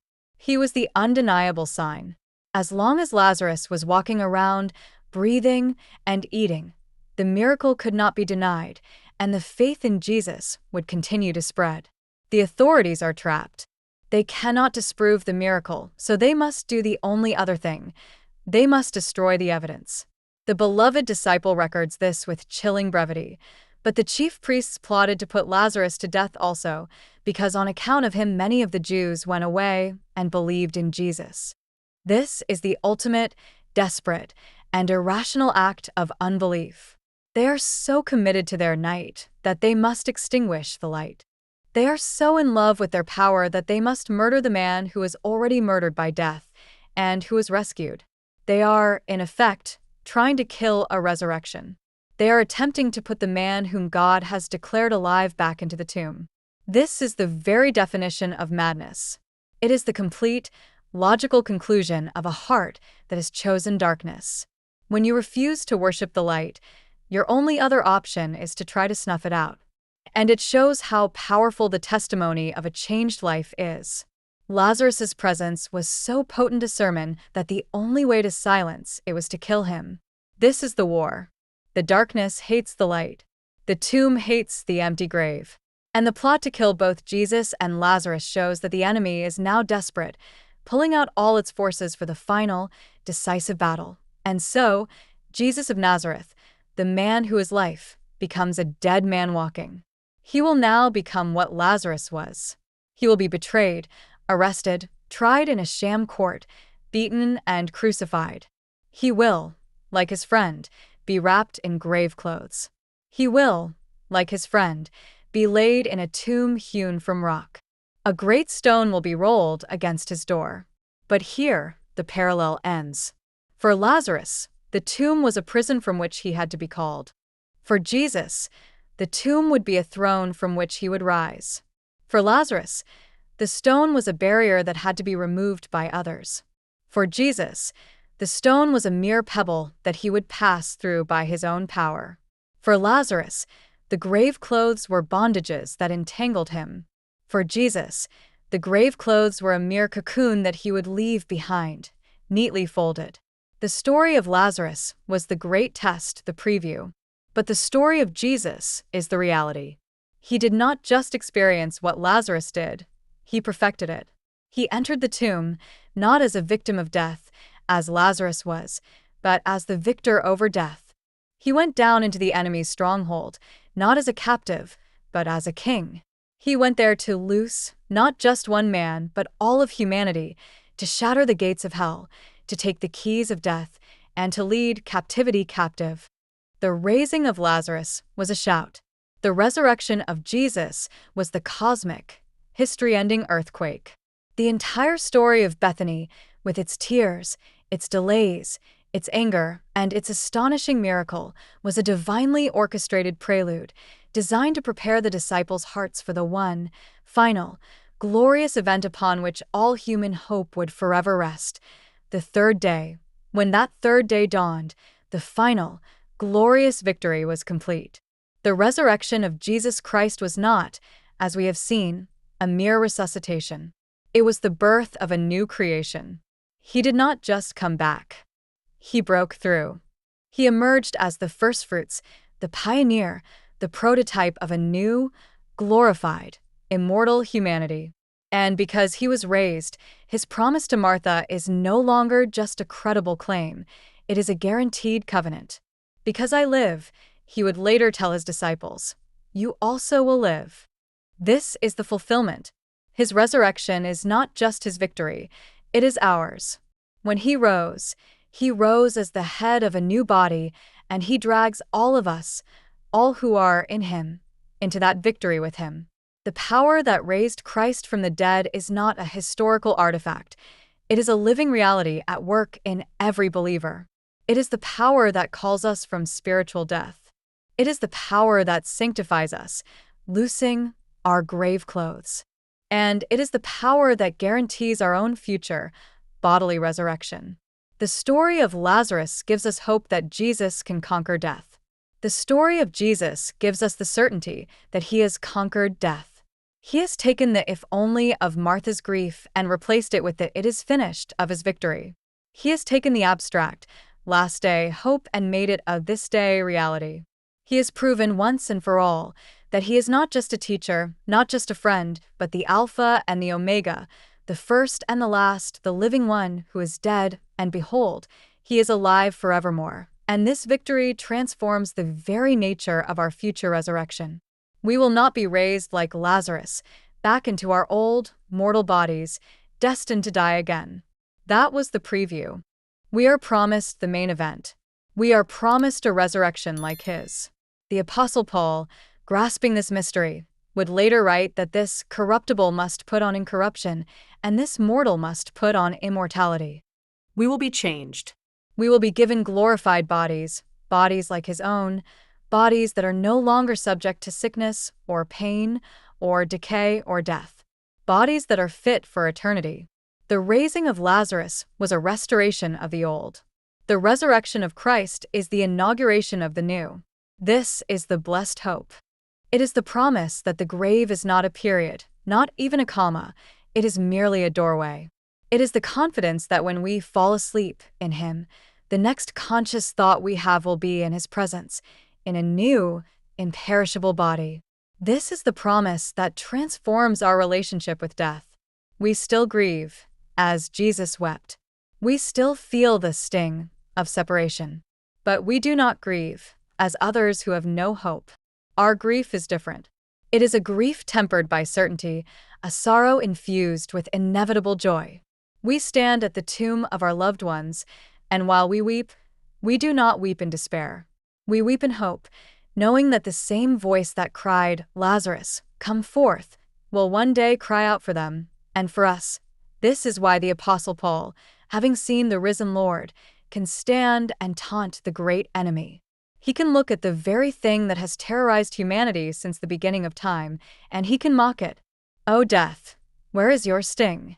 O grave, where is your victory?" This is not bravado. It is a statement of fact. It is the victory cry of the redeemed. Where is the sting? Paul answers, "The sting of death is sin, and the strength of sin is the law." Sin is what gives death its sting, its legal right to claim us. And the law is what gives sin its power, by showing us how truly we have failed. But then comes the shout of triumph. But thanks be to God, who gives us the victory through our Lord Jesus Christ. On the cross, Jesus paid the penalty for the sin. He satisfied the demands of the law. He therefore removed the sting. And in his resurrection, he defeated death itself. He took away its victory. For the believer, death is now a defeated, defanged, and disarmed enemy. It is a tyrant who has been deposed. It may still roar, it may still terrify, but its authority is broken. It has been demoted from an executioner to a mere shadow, a shadow whose power is gone, a shadow that only serves to point us to the eternal light. The preview in Bethany has become the permanent reality for all who are in Christ, and this victory is not just personal, it is cosmic. The resurrection of Jesus is not just about saving human souls. It is the firstfruits of a new creation. The same sin that brought death to humanity brought a curse to the entire cosmos. The whole of creation, Paul says, is groaning as in the pains of childbirth, waiting for its liberation. The resurrection of Jesus is the beginning of that liberation. It is the beachhead of new creation, established in the territory of the old. It is the guarantee that God will not abandon this physical world, but will redeem it. He will not scrap his creation. He will remake it. The one who called Lazarus from the tomb is the same one who will one day say, "Behold, I make all things new." He will wipe away every tear. He will undo every tragedy. He will make a new heavens and a new earth, a place where the dwelling of God is with man, a place where the glory of God is the only light needed. This is the ultimate, final scope of the victory that was previewed in that small, dusty tomb in Bethany. It is a victory that starts with one man, extends to all believers, and finally encompasses the entire, groaning universe. It is the promise that all, if onlys, will be answered, all losses will be restored, and all things sad will come untrue, and so, we are brought back to the present, to our own lives. We are, in many ways, just like Lazarus. We have been called from the death of our own sin. We have heard his voice call our name. We have come forth into a new life. But we are still, so often, bound in the grave clothes. We are still entangled in the habits of the tomb. We are living in the already of our new life, but in the not yet of our full freedom. We are living in the time between the preview and the final victory.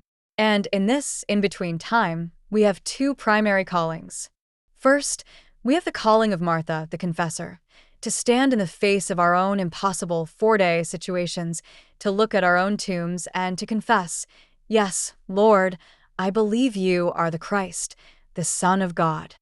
We are called to believe his identity, even when his timing makes no sense. We are called to hold fast to the who when we cannot understand the why. And second, we are called to the ministry of the community, to loose one another, to be the hands of Jesus, patiently and lovingly unwinding the grave clothes from our brothers and sisters, to speak truth, to offer forgiveness, to remind each other of who we now are, and to help each other walk in the glorious freedom of the sons and daughters of God. This story, then, ceases to be a historical record and becomes a present-day summons. It stands before us, just as Jesus stood before Martha, and it asks us the same penetrating question.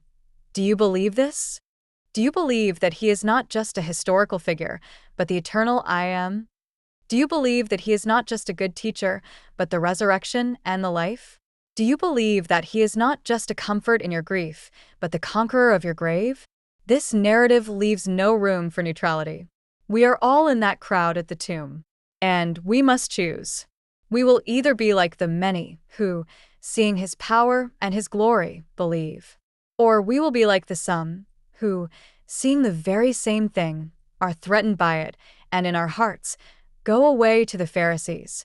We will either fall at his feet like Mary in extravagant worship, or we will stand with Judas, calculating the waste and seeing only the price.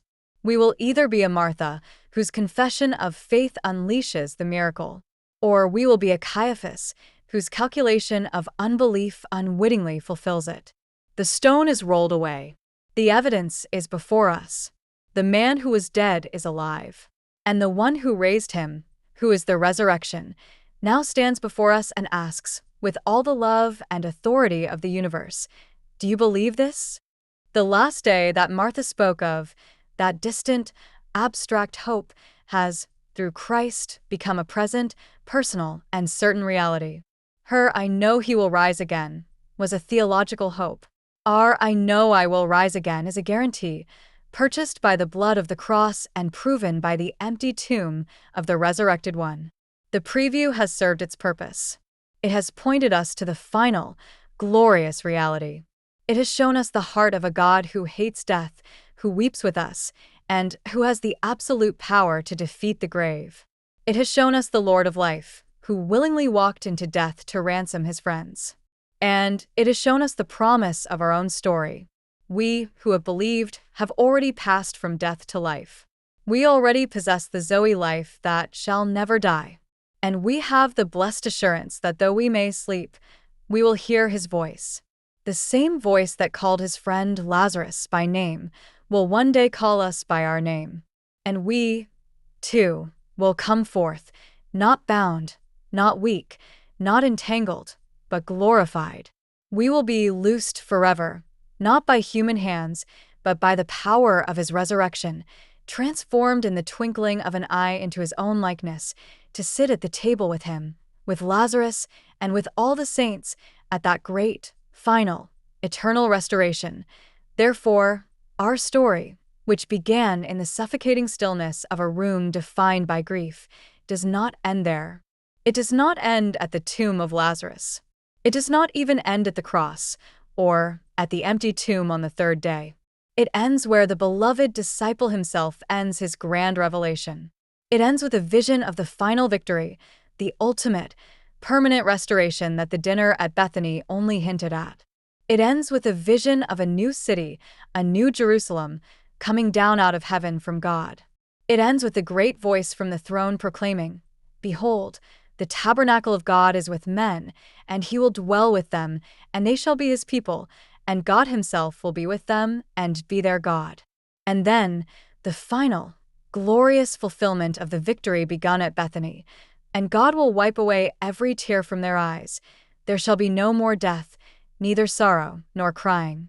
There shall be no more pain, for the former things, the sickness, the if-onlys, the grief, the tombs, the grave clothes, the stench, have passed away. And the one sitting on the throne, the one who once stood on a dusty road and called himself the I Am, declares, "Behold, I make all things new." This is the end of the story. The final victory is not just the defeat of death, but the creation of a new, undefiled world where death cannot even enter. The preview is over. The great, eternal, glorious reality has come.